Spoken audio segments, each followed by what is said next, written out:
One, you were a stockbroker during Black Monday, and two, some people had the I wouldn't even call it audacity. They had the idiocy to say that yesterday was going to be Black Monday all over again. Can you comment on that? It's like if the market would go down 10,000 plus points in one day, roughly 10,000 points from where we've been at, about 42,000, 43,000. The market, we couldn't survive that. They put what they call circuit breakers in.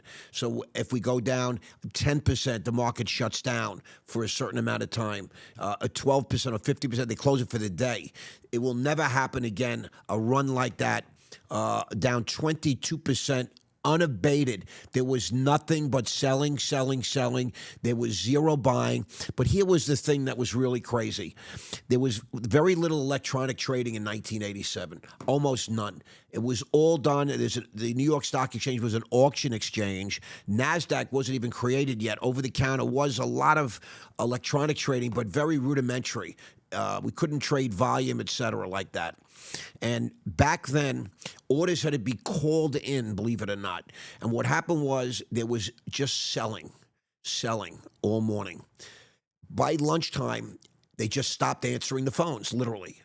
So your client would say, sell, sell, sell.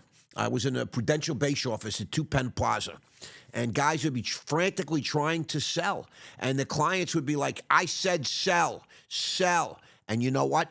Nobody would answer the phones or come to the phone, so there was no one to sell it to in America.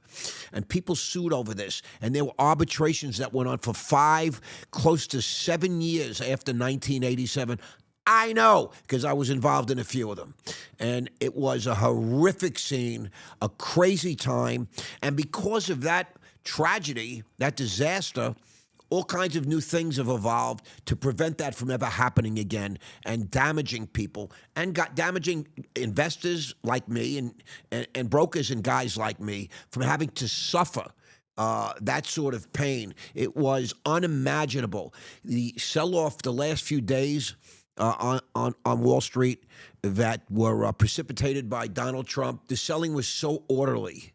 The market makers just dropped prices to certain levels, bought some, maintained a fair and orderly market at all times.